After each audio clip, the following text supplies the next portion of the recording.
the nation's capital. Did the third-ranking Republican in Congress once speak to a white nationalist organization founded by former Ku Klux Klan Grand Wizard David Duke? That question will be on the minds of members of Congress this week when they begin reconvening in Washington after their Christmas recess. Steve Scalise was a Louisiana state representative on the rise back in 2002 when he reportedly addressed the European American Unity and Rights Conference. He was invited by a longtime political advisor to Duke. After initial reports broke last week, Scalise said he didn't remember addressing the group, but said in a prepared statement that it was, quote, a mistake I regret, which sounds like he was there.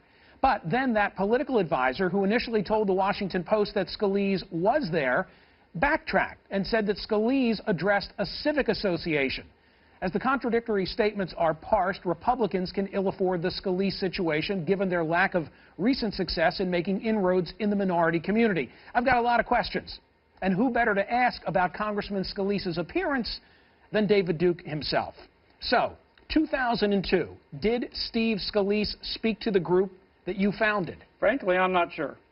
I was in Russia at the time doing research for my doctoral dissertation. I've since got a PhD. And I was in Moscow, in fact, in the National Archives almost every day. I did a telephone hookup. And by the way, we got to make something really clear here. You know, they say former Klan leader or whatever. This was 37 years ago in my life, okay? And but true. I mean, well, admittedly, that's over a long time period, but true. It's also true that Robert Byrd was in the Klan. But a lot of people were friends of Robert Byrd, right, in the Senate, Democrats and Republicans. It's really a biased situation because I denounced, first of all, I was never violent, but I denounced even then violence. I left it because I didn't want to be associated with that kind of taint. I've never supported white supremacism. You got to read about it in the paper. This wasn't a hate group. In fact, the European American Unity and Rights Organization was an organization in its charter dedicated to true civil rights and stopping discrimination against people. The best qualified people should be gauged, and that every people have the right to preserve their heritage, their freedom, and their values. You founded Euro.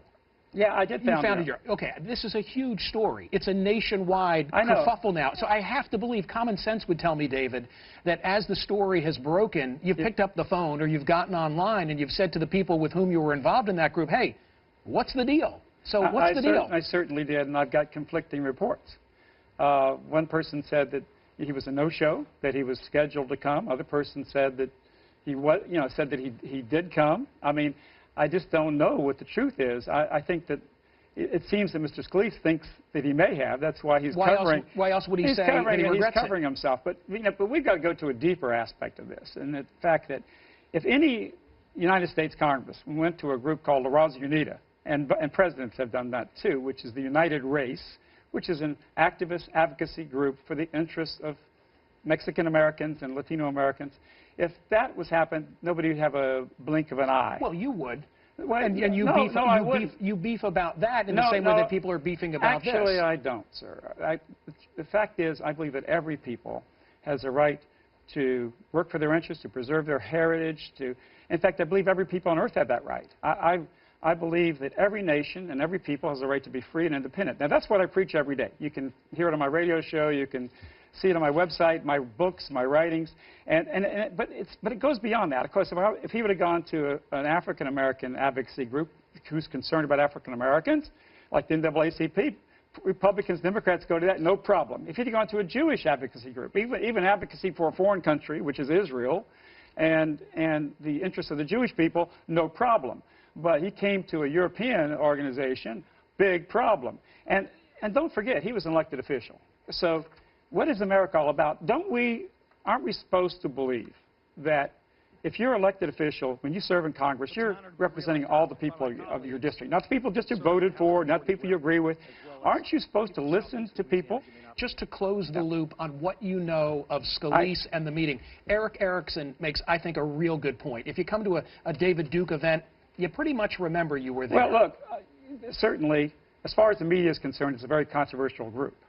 In Louisiana, I got 65% of the European American vote. In that district that he represents, I received 60% of the vote, all his constituents, 60% of the vote to be their governor and to be their United States senator. So maybe the national media, which is I consider to be very racist, against European Americans, and I think that they have really caused the incitement of African Americans against European Americans, and I also think that they've also facilitated European Americans being angry at African Americans. But I think the violence totally separate issues. No, it's not a separate issue. I'm simply trying to find out, was the man there? I can't understand why there would be such confusion. I'm telling you. I'm certainly going to remember. I'm going to remember. Just let me finish this. Okay. I'm certainly going to remember the day that David Duke was on my television program. I would think that he would remember whether he addressed. Well, I wasn't even there. I was in Moscow over the telephone, and if he did come, he would have come at a different time. So here's the situation. I was not his supporter. He was not my supporter.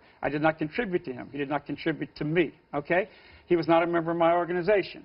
He was a early young representative who just got elected in Louisiana, and he was pushing a tax program, and he was coming to constituents.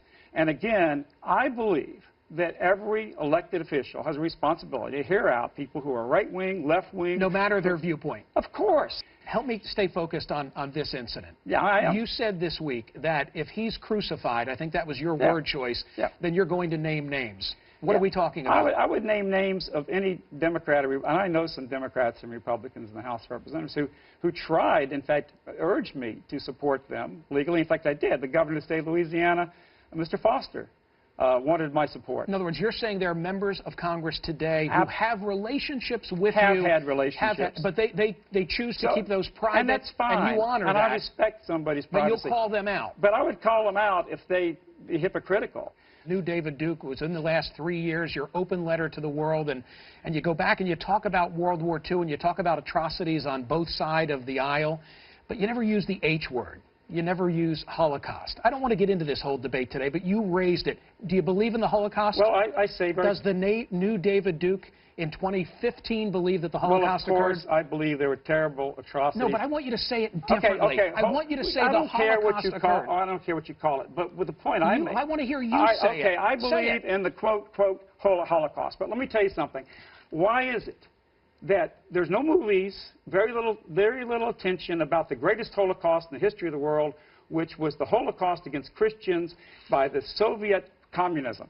And that's my point, is that we have a controlled media today that talks about the Holocaust, but they don't talk about the death and destruction of tens of millions of Christians. I want to talk about everything. Which was bigger than... I want to talk about everything, which is why you're here. My book is The Secret Behind Communism, and it deals with that issue, and you can write to me at davidduke.com and find out about it. Okay.